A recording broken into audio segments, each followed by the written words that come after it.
Olá, boa noite. Terça-feira, dia 26, 19 horas.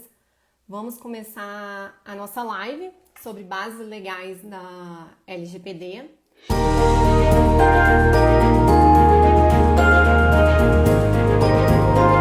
a gente fala de bases legais, como eu já disse, a LGPD ela é muito conceitual. A LGPD traz os conceitos que a gente precisa no nosso dia a dia, nas situações e nas bases legais, os conceitos da lei estão muito bons, são muito autoexplicativos. E o primeiro ponto que eu quero trazer nessa live é o que são as bases legais. A gente ouve tanto falar em base legal, e muitas vezes a gente fica na dúvida do que é base legal. E base legal nada mais é que as hipóteses que vieram previstas na LGPD para que se possa utilizar dados. São hipóteses legais que permitem o tratamento de dados. E o que define a base legal não é, como muita gente pensa, o dado ou o tratamento de dado que será realizado. O que define a base legal é a finalidade do tratamento de dados. Por isso que em algumas situações a gente tem o mesmo dado, o mesmo tratamento, mas aquele dado vai ser usado para finalidades diversas e por isso nós vamos ter duas ou mais bases legais diversas. Como, por exemplo, você pode pensar no dado CPF, no tratamento de dados coleta do CPF, mas uma finalidade vai ser emissão de nota fiscal e a outra finalidade vai ser cadastro do cliente num grupo de descontos de uma empresa, por exemplo, de uma loja. E aí nessas duas situações a gente tem o mesmo dado, o mesmo tratamento de dados que essa coleta, mas são duas finalidades diversas. E esse é um exemplo que vão existir duas bases legais diversas. O caso concreto vai mostrar melhor, mas, por exemplo, esse seria o caso que nós teríamos o consentimento e a base legal do cumprimento da obrigação legal. Então, o mesmo dado, o mesmo tratamento, finalidades diversas e, por isso, bases legais diversas. E é muito importante a gente entender que só pode ter tratamento de dado se tiver uma base legal correspondente. Então, todo tratamento de dado tem que ter a sua base legal correspondente adequada. E muitas vezes, quando eu falo isso, quando eu falo sobre base legal nas caixinhas, muita gente vem me perguntar, vem me falar, na verdade, que estava ali, analisou a finalidade, entendeu a finalidade, mas chegou em duas bases legais, que acredita que naquela hipótese existirão duas bases legais e me pergunta se pode. E essa é uma pergunta complexa, porque quando você analisa a LGPD, ela não fala que tem que ser uma base legal para cada tratamento, não existe essa regra. Porém, quando a gente analisa as experiências das autoridades europeias, lá elas determinam e aconselham que seja uma base legal para cada tratamento, para cada finalidade. Assim, um tratamento não vai ter duas bases legais correspondentes. Eu sigo essa orientação. Então, quando eu chego, estou analisando, eu vejo ali que cheguei em duas bases legais que eu acho que pode caber naquele caso, eu analiso e percebo qual é a mais adequada e uso essa que é a mais adequada. E aí você pode me questionar, tá, mas qual é esse momento que a gente decide qual base legal usar? Qual é o momento que a gente escolhe a base legal? Em regra, a base legal ela vai ser escolhida antes de se iniciar o tratamento. Ela vai ser escolhida naquele momento que você determina a finalidade do tratamento e ali você escolhe qual base legal será adequada e qual base legal irá justificar aquele tratamento. Então, é uma escolha anterior. E eu faço, quando eu estou fazendo os programas de adequação dos clientes, atuando nas empresas, o que eu faço é, no momento que eu faço o mapeamento, que eu analiso todos os dados que tem na empresa, todos os fluxos de dados que acontecem na empresa, naquele momento eu já vou assinalando qual base legal justifica cada um daqueles tratamentos. E entrego isso para o cliente, para ele ter isso registrado, para ele ter isso anotado.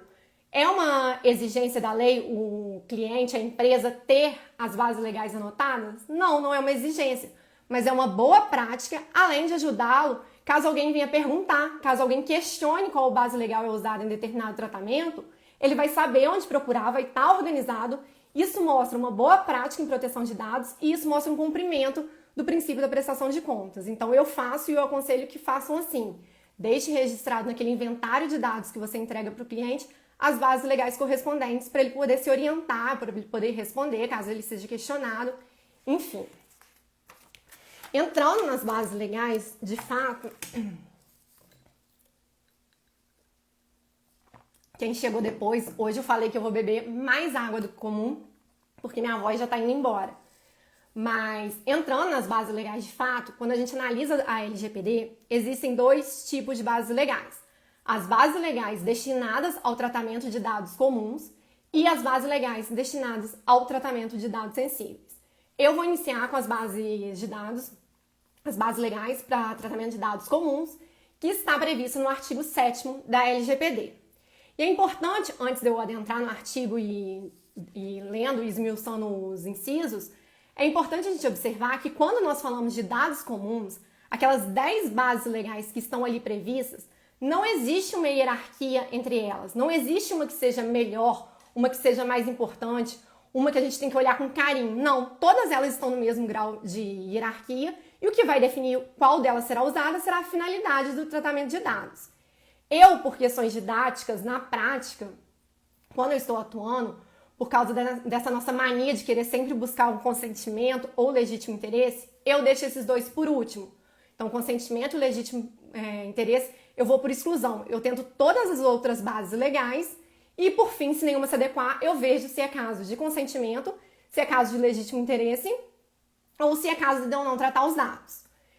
Por questões didáticas também, eu sei como surge mais dúvidas tanto no consentimento quanto no legítimo interesse, são as duas bases legais que têm mais detalhes, eu vou deixar essas duas por últimas.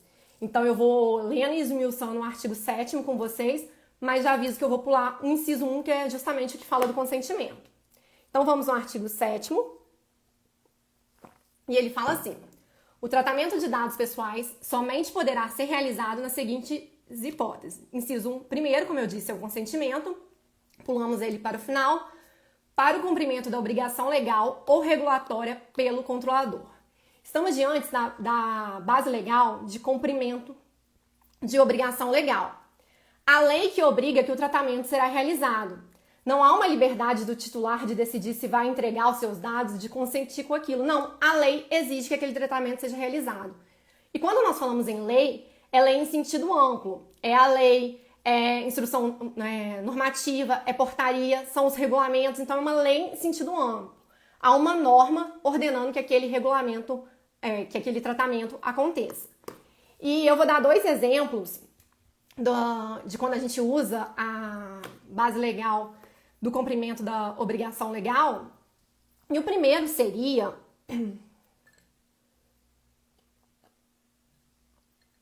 Minha voz está indo embora. Mas o primeiro seria a questão dos médicos, por exemplo. A questão do médico, do profissional de saúde, dos hospitais. Por quê? Porque o prontuário médico, há um regulamento que exige que esse prontuário médico fique armazenado durante 20 anos no hospital ou com um posto do médico. Há um regulamento exigindo esse tratamento de dados, porque o armazenamento é um tratamento de dados, por um período X de tempo. Então, não é liberdade do médico passar 5 anos, aquele titular de dados não é mais paciente dele, ele rasgar e jogar fora. Não, ele não tem essa liberdade. O titular também não tem liberdade de pedir que o médico deixe de fazer o tratamento dele depois que ele não for mais paciente. Por quê? Porque existe um regulamento que exige que esse tratamento aconteça durante 20 anos.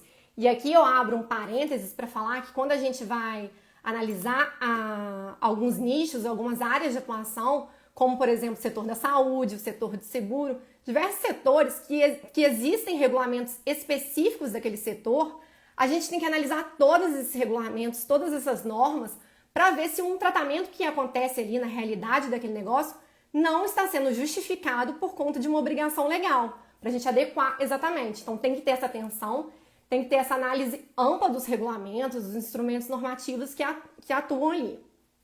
Outro exemplo da obrigação legal é o caso da empresa que compartilha com o e-social os dados dos seus funcionários. Ele pega, faz esse tratamento de dados, que é o compartilhamento de dados, por conta de uma norma que exige que assim ele faça.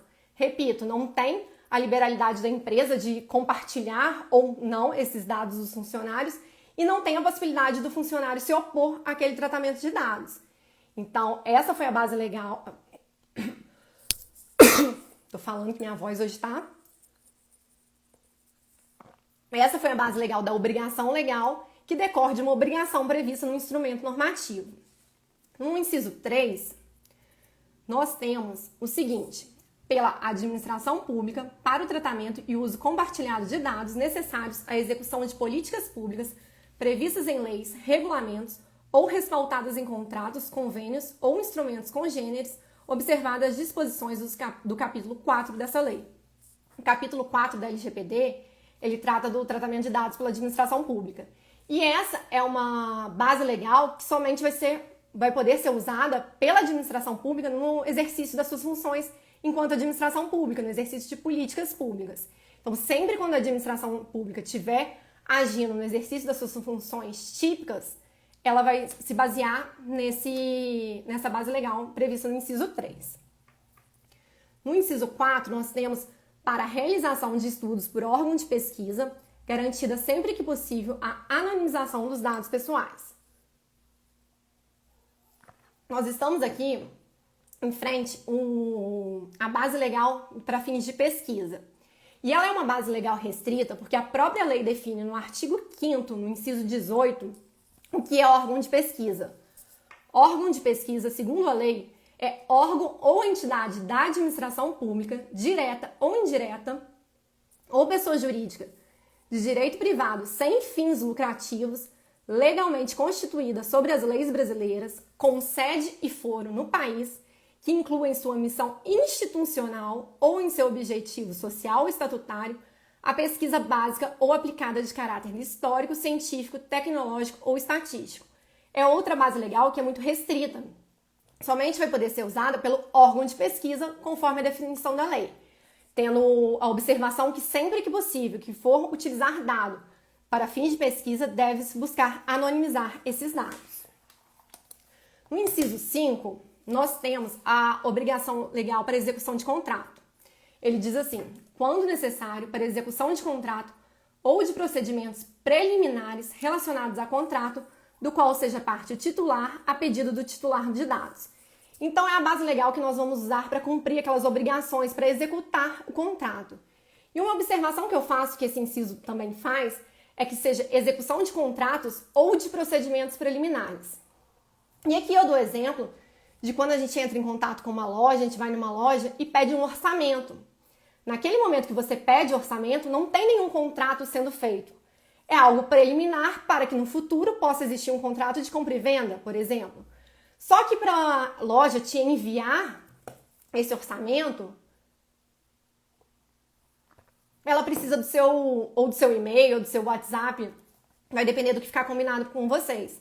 Então, para que ela consiga cumprir com esse preliminar do contrato, você precisa fornecer esse e-mail de contato que ela vai ter contigo, que ela vai te mandar esse orçamento. Você não pode simplesmente falar: não vou te dar, porque se você não der, você vai impactar na finalidade, que é a execução do contrato. Então, você tem que dar para que o contrato possa ser cumprido. Outro exemplo também que eu dou em execução de contrato é a questão de compras que a gente faz para entrega em casa, seja através da internet ou seja quando a gente vai numa loja e pede para entregar na nossa casa. Para aquele contrato ser cumprido, para que haja execução daquele contrato, é necessário que você entregue um endereço da entrega, o endereço que é onde vai ser entregue aquela mercadoria. Se você não entregar isso, o contrato de compra e venda não vai ser finalizado, ele não vai conseguir ser executado, porque ele se finaliza no momento que a empresa te entrega o produto. Mas como que ela vai te entregar o produto se você se negar a fornecer o endereço?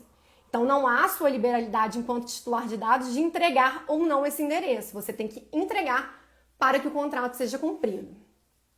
E uma observação até que eu coloquei aqui olhando na minha colinha, essa é uma base legal que é muito usada no ambiente de trabalho, porque muito dos tratamentos de dados que acontecem na relação trabalhista é decorrente de obrigações, de coisas que surgem decorrentes do contrato de trabalho. Então, essa obrigação legal de execução de contrato é muito usada nessa relação trabalhista. Avançamos no próximo inciso, que é o inciso 6. Para exercício regular de direitos em processo judicial, administrativo ou arbitral, esses últimos nos termos da lei da arbitragem. Essa é a base legal que é muito utilizada quando a empresa, por exemplo, um funcionário entra com processo contra a empresa e a empresa precisa fazer as suas defesas e para realizar a sua defesa, ela precisa enviar informações, documentos desse funcionário para um escritório de advocacia terceirizado para que esse promova a defesa da empresa. Então, ela tem que fazer esse compartilhamento para ela promover sua defesa, para ela exercer os seus direitos num processo judicial, nesse caso. Então, é a base legal que justifica essa utilização.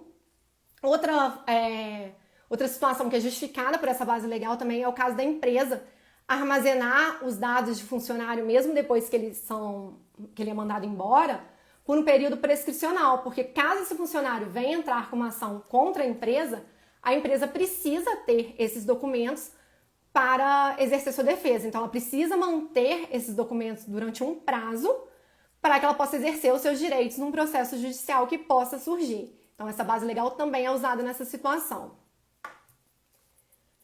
Na inciso 7, né? Isso, inciso 7, estamos diante da base legal da proteção da vida, que diz para a proteção da vida ou da incolumidade física do titular ou de terceiro. E é uma base legal que é usada numa situação emergencial, onde haja um risco, onde haja um perigo iminente da vida ou da incolumidade física do titular ou de terceiro e que precise tratar dados para impedir esse risco ou diminuir esse risco.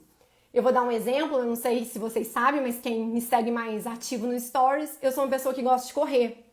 Sou corredora, participo de algumas provas e quando eu me inscrevo nessas provas, em algumas provas, no momento da inscrição, você tem que fornecer um contato de emergência para caso você passe mal ou para caso você sofra um acidente, aconteça alguma coisa com você durante a prova, a organização da prova, a empresa que organiza a prova, possa acessar esse seu contato de emergência para informar que você foi para o hospital, porque aconteceu isso, enfim, para te dar as informações. Então, a gente tem que fornecer esse contato de emergência. E aqui eu quero abrir em dois espaços, porque nesse primeiro momento em que eu entrego o contato de emergência, que eu faço a inscrição na prova e eu entrego esse contato de emergência, não há um risco, não há um perigo iminente, não é uma situação emergencial. Então, essa entrega do contato de emergência não é justificado por essa base legal da tutela da vida. Vai ser justificado ou por um consentimento, porque há provas em que há essa faculdade que o corredor pode entregar os dados ou não, e há outras provas que você não consegue fazer a sua inscrição se você não entregar. Então, seria uma execução de contrato, que você só consegue executar aquele contrato entregando essa informação. Então, nesse primeiro momento, não seria tutela da vida. A tutela da vida, o uso dessa base legal prevista no inciso 7º, ela aconteceria caso eu me machucasse numa prova, caso acontecesse um acidente comigo na prova, e aí a organização da prova, essa empresa que organizou a prova, tivesse que acessar o meu cadastro e entrar em contato com a pessoa que eu coloquei como meu contato de emergência. Ela teria que fazer esse tratamento de dados para contatar meu contato, estranho, né? Mas para entrar em contato com o meu contato de emergência. Por quê? Porque eu estou numa situação emergencial, eu estou numa situação que implica risco para mim. Então, nesse caso, nessa situação aqui no final, quando ela precisasse contatar, que seria o uso da base legal da tutela da vida. Seguindo, a gente tem no inciso 8 mais uma base legal que é mais restrita, que é a base legal para a tutela da saúde exclusivamente em procedimento realizado por profissionais de saúde, serviços de saúde ou autoridade sanitária. É uma base legal que não vai ser usada por todo mundo, como ela própria diz, vai ser usada em procedimento realizado por profissionais de saúde, serviço de saúde ou autoridade sanitária.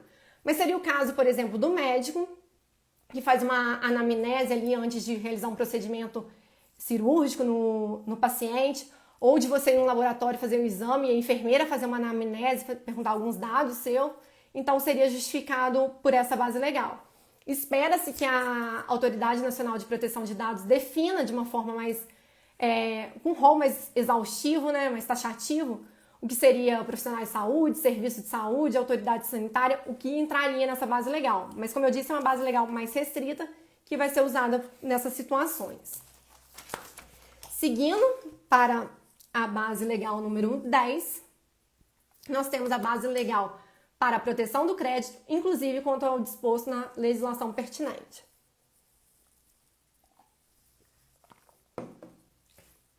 E essa base legal, a gente tem que fazer um asterisco, que é uma base legal que a gente não encontra referência no Regulamento Geral Europeu. É uma base legal exclusivamente brasileira, existe por aqui, e é a base legal que justifica, por exemplo, quando você vai pedir o financiamento num banco, que o banco acesse as suas linhas e as suas informações financeiras para saber se você consegue arcar com aquele compromisso, para ele poder te dar crédito, mas ele ter aquela segurança que você possa arcar com aquele compromisso.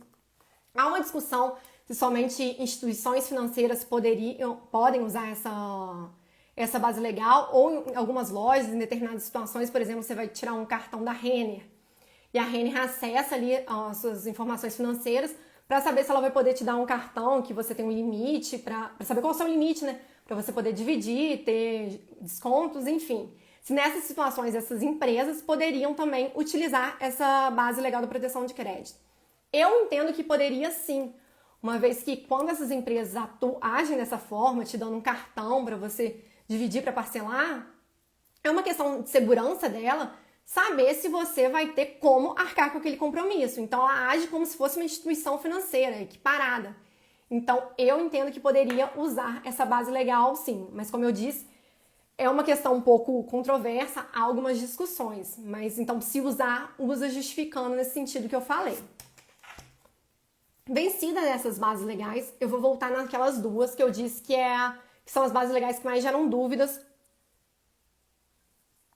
que mais geram situações mesmo, né? E como eu disse, não sei se tava todo mundo na live ali, mas eu disse que eu analiso todas essas bases legais que eu falei, todas essas 8, e se não for o caso delas serem adequadas ao meu caso concreto, que aí eu vou para o consentimento e para o legítimo interesse. Eu uso como exclusão. Mas o inciso 1 fala do consentimento, utilizar dados perante o consentimento do titular de dados. E o que seria o consentimento? O consentimento é uma autorização do titular de dados para que a empresa utilize os seus dados, para que a empresa faça tratamento dos seus dados. Esse consentimento, para ser válido, ele tem que ser livre, ou seja, o titular de dados pode dar essa autorização ou ele pode se negar a dar essa autorização. Ele tem que ter essa liberdade de falar sim ou não. Ele não tem que ser obrigado por outra questão a dar os seus dados, como eu disse que é no caso da obrigação legal, em que uma lei exige que ele entregue seus dados. Nessa situação, ele tem a liberdade de consentir ou não consentir. Além disso, o consentimento, além de livre, ele tem que ser informado. O titular tem que saber para que ele está dando o consentimento. Ele tem que ter informações específicas, informações claras, ele tem que ler e entender. Então não pode ter aquelas letras pequenas, não pode ter uma linguagem rebuscada que ninguém entenda, não pode ter informações genéricas. Isso não leva informação ao titular. Isso faz com que o consentimento não seja informado. O titular tem que ter essas informações prévias. Antes de acontecer o tratamento de dados, antes dele entregar os seus dados, ele tem que ser informado. E ele tem que ser informado, inclusive, do seu direito de revogação. Porque o consentimento, ele aceita que o titular, a qualquer momento, peça a revogação do consentimento que ele deu. Ou seja, que ele volte atrás desse consentimento e fale para a empresa, não quero que você trate mais meus dados. Então, ele pode, a qualquer momento, ele tem que ser informado que ele pode fazer isso. E essa revogação tem que ser de forma fácil, tem que ser gratuita e tem que ser efetiva. A partir do momento que ele pede para não tratar mais os dados dele, que são tratados com base no consentimento, esse tratamento tem que encerrar. Além disso, do consentimento ser livre, informado, determinado, ele tem que ser inequívoco. Tem que ficar claro que o titular consentiu com aquilo. Por isso que o silêncio não é considerado consentimento. Se o titular nada fala, se o titular omite, não quer dizer que ele consentiu. Também não pode usar como justificativa que ele começou a agir como se tivesse consentido. Isso não existe. Tem que ser um consentimento claro, ele tem que falar sim, eu aceito. E aí a gente tem que observar, no caso de quem faz adequação de sites, essas coisas no digital, a questão das caixinhas, as caixinhas do sim, aceito e não. Tem que ter essa caixinha do sim e não, concordo com o tratamento dos meus dados. E jamais ela deve estar marcada, porque algumas vezes a gente vê uma caixinha que só tem o sim, o concordo, e já está marcada. Isso meio que coage a pessoa de apertar ali, a pessoa não tira. Então não pode estar previamente marcada. E deixa eu ver mais o que eu queria falar do consentimento, que o consentimento tem bastante coisa. E uma regra do consentimento que é muito importante é caso mude alguma informação essencial que foi dada lá antes do titular dar o consentimento, ele tem que ser informado. Lembra que eu falei que o consentimento ele tem que ser informado? Então o titular tem que saber para que o tratamento dele de dados vai ocorrer, a duração, quem é o controlador, tudo isso ele tem que ter essa informação antes de consentir. E caso mude, por exemplo, a finalidade mudou, ele tem que ser informado, porque se mudou as características essenciais que fizeram ele dar o consentimento, ele pode revogar o consentimento naquele momento. Então essas mudanças de características essenciais têm que ser informadas ao titular. Outro fato também que eu anotei que é muito importante, que quando você pega um dado com base no consentimento, a regra é que você, ao compartilhar ou fazer um novo tratamento daquele dado, que você tenha um novo consentimento. E eu falei a regra porque há algumas situações que você consegue fazer o compartilhamento desses dados que foi pegos com o consentimento por outra base legal. Foi o caso que eu dei o exemplo da prova de corrida, que no momento ali que eu me inscrevo e coloco meu dado de contato de emergência, pode ser uma hipótese de consentimento, mas no momento que a empresa precisa acessar esse meu dado de emergência, não é mais questão de consentimento, é questão de tutela da vida. Então tem essa questão, mas a regra é que o dado que foi dado com consentimento, para ser compartilhado, tem que ser com consentimento de novo do titular. E o último ponto, na verdade são dois últimos pontos que eu queria falar sobre consentimento, é o fato das relações trabalhistas. Eu falei que uma base legal que é muito usada nas relações trabalhistas é da execução do contrato, porque muitos dos tratamentos que são justificados ali têm como base o contrato de trabalho. E uma base legal que deve ser evitada, eu não gosto de falar que nunca deve ser utilizado, porque existem algumas exceções que dá para usar o consentimento e ele ser livre. Mas deve ser evitado por conta da relação de hierarquia. A gente entende que quando existe uma relação de hierarquia, como é uma situação trabalhista, é uma relação trabalhista, a liberdade fica comprometida. Então, o consentimento do titular, que tem que ser livre, não seria tão livre assim. Por isso que é uma base legal que deve ser evitada, mas eu repito, existem exceções que ela pode ser utilizada sim. E outro ponto que eu anotei é sobre o consentimento. Eu falei as características que o consentimento tem que ser. Que ele tem que ser informado, que ele tem que ser determinado, o titular tem que saber para que ele está dando o consentimento. Então, consentimentos genéricos, consentimentos com linguagem difícil, consentimentos que falam, mas não dizem nada, aquele típica cláusula de concordo com o tratamento dos meus dados conforme a LGPD, não serve de nada. A lei fala que esse tipo de consentimento é consentimento nulo. E o problema de ter um consentimento nulo é que uma vez que ele é nulo, ele não existe. E uma vez que ele não existe, você está tratando dados sem uma base legal. E uma das primeiras informações que eu falei aqui na live é que não existe tratamento de dados sem uma base legal relacionada. Então, a partir do momento que você usa um consentimento nulo, você está fazendo um tratamento sem uma base legal e você pode ter sérios problemas. Passamos para o legítimo interesse.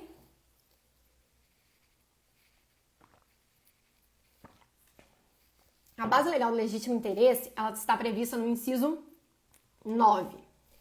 E diz, quando necessário para atender os interesses legítimos do controlador ou de terceiro, exceto no caso de prevalecerem direitos e liberdades fundamentais do titular que exijam a proteção dos dados pessoais.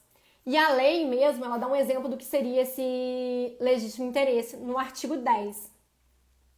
No artigo 10, a lei fala: o legítimo interesse do controlador somente poderá fundamentar tratamento de dados pessoais para finalidades legítimas, consideradas a partir de situações concretas, que incluem, mas não se limitam a apoio e promoção de atividades do controlador e proteção em relação ao titular do exercício regular de seus direitos ou prestação de serviços que o beneficiem, respeitadas as legítimas expectativas do titular e os direitos e liberdades fundamentais nos termos dessa lei.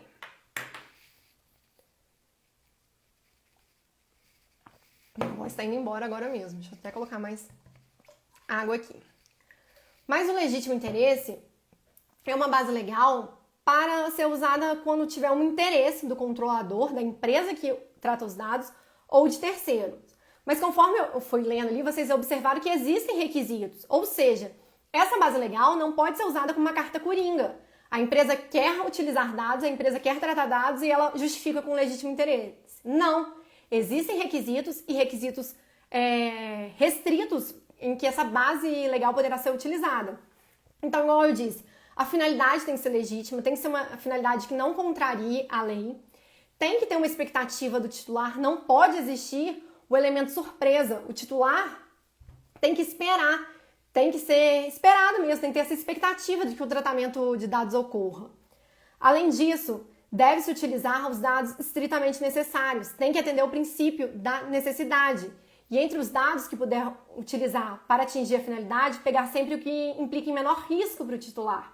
Então, tem que observar o princípio da necessidade, tem que ser diante de uma situação concreta. O artigo 10 deixa isso bem claro. Não pode tratar dados para que talvez eu precise no futuro para isso ou para aquilo. Não, tem que ter uma situação concreta. Eu dou como exemplo de legítimo interesse, mas quando eu falo de legítimo interesse e dou exemplos, eu gosto de frisar que tem que ser analisado muito o caso concreto, para não falar, toda essa situação então vai poder ser legítimo interesse. Não, tem que se observar o caso concreto. Mas no caso, por exemplo, de você entrar numa loja, seja online, seja pessoalmente, uma loja de maquiagem ou de produto de beleza e comprar uma base. E aí aquela loja, você faz um cadastro, coloca seu e-mail e aquela loja começa a te enviar e-mail marketing de batom, de rímel, relacionados àquela compra que você fez. Justificando até no que fala no inciso 2, serviços que beneficiem o titular de dados. Por quê? Porque ele está fazendo marketing direcionado de coisas que te interessam de acordo com o seu gosto que você demonstrou naquela compra. Então, esse seria um uso de dados justificado pelo legítimo interesse. Outro exemplo é você se inscrever num evento, numa palestra, num congresso sobre proteção de dados, deixar o seu e-mail ali para cadastro naquela inscrição e a empresa que está organizando o evento te mandar mais informações de outras palestras sobre proteção de dados. A empresa entende que aquele assunto é de seu interesse e a partir do momento que você ou compra uma base em determinada loja ou se inscreve em um evento, se você recebe um outro e-mail daquela empresa, você tem uma expectativa de receber aquilo. Não é um elemento surpresa. Diferente seria se você entregasse o seu e-mail, por exemplo, na loja de maquiagem, como eu falei, e na semana seguinte você começar a receber e-mail marketing de uma empresa de sapato, porque aquela loja de maquiagem compartilhou os seus dados com essa empresa de sapato que você não tem ligação nenhuma. Nesse caso, a expectativa do titular está quebrada. É um elemento surpresa. Você nunca entrou naquela loja e está recebendo propagandas daquela loja porque a outra loja compartilhou. Nesse caso, não estaria justificado esse compartilhamento com legítimo interesse. E quando a gente fala em legítimo interesse, um ponto que sempre surge é a questão do teste de proporcionalidade ou do famoso LIA. Muito embora ele não seja obrigatório no nosso país, esse teste eu recomendo quando eu trabalho, quando eu atuo, que os meus clientes façam e principalmente que documentem ele. Esse teste de proporcionalidade nada mais é do que você avaliar se esses requisitos que eu falei aqui estão previstos naquele tratamento de dados para definir se ele vai acontecer. Ou seja, é um teste que acontece antes de realizar o tratamento de dados. Então você vai ver se os fins são legítimos, se há expectativa do titular, se o princípio da necessidade foi observado, se foi dado transparência para o titular de dados do tratamento que está realizando, ou seja, se foi dada informação para o titular do tratamento de dados que está ocorrendo, se tem medidas, salvaguardas, medidas protetivas daqueles dados do titular que você está tratando, se você deu a opção do titular, caso ele queira se descadastrar, por exemplo, igual eu dei do e-mail marketing, então ele tem essa opção de sair de fato, não receber mais. Então, tudo isso tem que estar nesse teste de proporcionalidade. E você vai dando check. Se deu check em tudo, significa que ok, que aquele tratamento de dados passou pelo teste de proporcionalidade e ele pode ocorrer. Mas, igual eu disse, é ideal que guarde esse teste de legítimo interesse, esse teste de proporcionalidade documentado, para caso tenha algum problema, para caso seja questionado, você mostre que você fez tudo isso, você mostra uma boa prática no tratamento de dados, além de cumprir com o princípio da prestação de contas. E outro ponto que eu anotei aqui para falar sobre legítimo interesse é que a lei informa que caso a ANPD considere necessário, ou seja, caso ela perceba que há algum risco nesse tratamento de dados baseado no legítimo interesse, ela pode pedir que a empresa faça um relatório de impacto de risco. Então tem que ficar atenção a isso e por isso é importante ter tudo isso documentado para caso seja questionado, ter tudo isso para apresentar para a ANPD, para a Autoridade Nacional de Proteção de Dados. Vencemos os dados comuns, as bases legais de dados comuns, que são, eu disse lá no início, previsto no artigo 7º, e são 10 bases legais. Vamos agora para o artigo 11, que trata das bases legais que serão utilizadas para o tratamento de dados sensíveis. E eu não sei se tem alguém com a lei aberta, mas quando a gente abre a lei, a própria estrutura do artigo 11 nos chama atenção. Ele diz assim, para quem não está aberto eu vou falar. Artigo 11, o tratamento de dados pessoais sensíveis somente poderá ocorrer nas seguintes hipóteses. Inciso 1. Quando o titular ou um responsável legal consentir de forma específica e destacada para finalidades específicas. Inciso 2. Sem fornecimento do consentimento titular nas hipóteses em que for indispensável para, e aí ele coloca umas alíneas. O que eu quero falar da estrutura do artigo 11 é porque, diferente do que quando a gente fala das bases legais de dados comum previsto no artigo 7º, aqui há uma hierarquia. A gente percebe pela estrutura do artigo que o consentimento é mais importante que os demais. Isso não significa que a gente vai sair enfiando o consentimento em tudo. Não, não é para sair enfiando o consentimento em tudo, porque, conforme eu disse, um consentimento que não é livre, consentimento que não é informado, consentimento que não é específico, ele é nulo e não vai servir de nada. Mas a gente deve olhar com atenção, com carinho para o consentimento e não fazer igual eu faço na questão dos dados comuns, que a gente usa meio por exclusão. Nesse caso, ele é muito importante. Aí, conforme eu disse, o inciso 1 fala do consentimento e ele vai ter que ter as mesmas regras que eu falei para os dados comuns, informado, livre, destacado, com possibilidade de revogação. Tudo isso tem que estar presente aqui também. No inciso 2, as hipóteses que não é caso de consentimento, vem a linhas, algumas, na verdade, a maioria é muito parecida com o que fala nos dados comuns, e eu só vou citar e vou comentando as diferenças que tem. Na linha A, sem fornecimento de consentimento titular nas hipóteses em que for indispensável para cumprimento de obrigação legal ou regulatória pelo controlador, estamos diante da obrigação legal, então tudo aquilo que eu falei para base legal de obrigação legal vale aqui. A linha B, tratamento compartilhado de dados necessários à execução pela administração pública de políticas públicas previstas em leis ou regulamentos. Seria a base legal da administração pública. Aqui eu fiz até um asterisco para falar, porque no artigo 7º,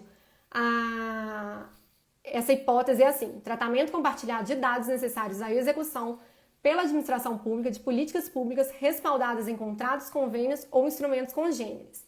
Aqui nos dados sensíveis, ela para em políticas públicas previstas em leis ou regulamentos, não fala da parte de contratos, convênios ou congêneres. A gente não sabe se é um erro do legislador ou se ele quis omitir e restringir mais essa base legal. Por eu acreditar que se tratar de dados sensíveis, que é um dado que exige um cuidado maior, eu prefiro acreditar que ele preferiu restringir e teria atenção ao usar essa base legal da administração pública. Mas conforme eu disse, tudo que eu disse nos dados comuns se aplicam aqui, que é uma hipótese que somente poderá ser usada pela administração pública no tratamento de dados pessoais. Na linha C, é a base legal de pesquisa, realização de estudos por órgãos de pesquisas, garantia sempre que possível, a anonimização dos dados pessoais sensíveis.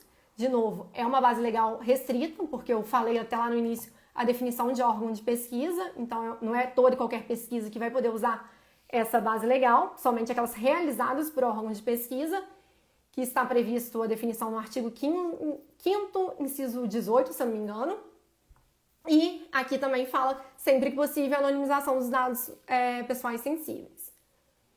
A linha D fala do exercício regular de direitos, inclusive em contratos e processo judicial, administrativo e arbitral, esses últimos nos termos da lei da arbitragem. Aqui, novamente, é o exercício regular de direitos previstos em processos, tanto judicial, administrativo e arbitral, só que aqui ele fala exercício regular de direitos, inclusive em contrato.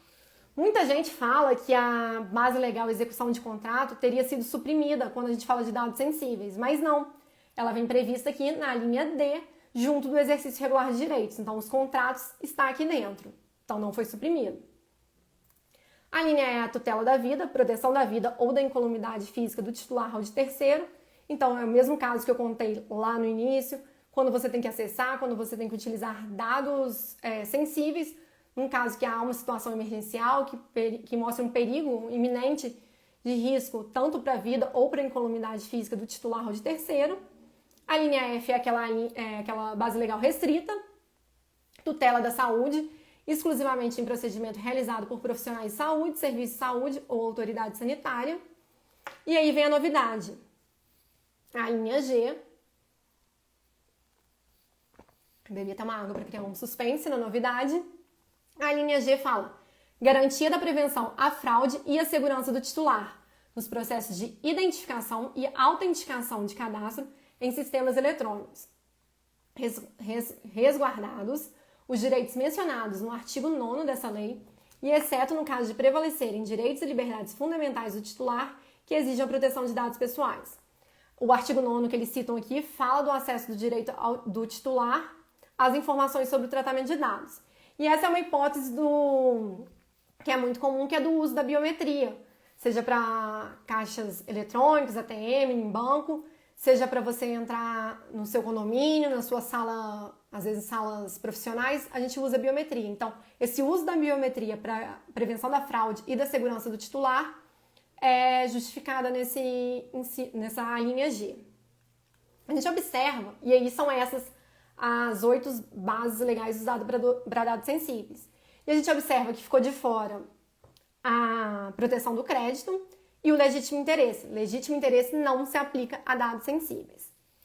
E caminhando por fim, já que eu já passei por esses 2 rolos das bases legais, e eu queria falar que esses rolos são taxativos, não pode inventar nada, só pode tratar dados com base nesses 2, rol do artigo 7º ou do artigo 11º.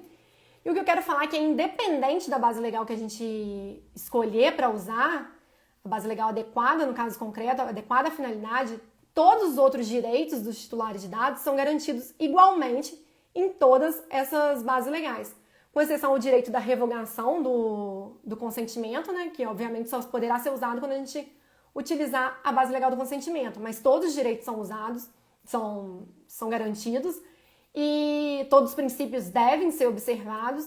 Principalmente tem que ser dado, independente da base legal escolhida, tem que ser dada transparência para o titular a respeito do tratamento de dados que está ocorrendo. Tem muita gente que acha que só deve dar informação quando é caso de consentimento, mas não. Independente de qual base legal for usada, ele tem que saber o que está acontecendo, inclusive saber que os dados deles estão sendo tratados em qual base que ele está sendo justificado. Então foi isso tudo, né? Hoje a live foi um pouquinho maior, porque tinha mais informação. Foi tudo isso que eu programei para falar aqui com vocês sobre base legal. Para quem está no grupo do WhatsApp, eu também falei no início da live, eu mandei um material lá para quem quisesse acompanhar essa live, anotando alguns detalhes. Quem tiver interesse em entrar no grupo do WhatsApp, também tem um link no meu perfil. E é isso, muito obrigada para quem ficou até agora, muito obrigada, boa noite para todos.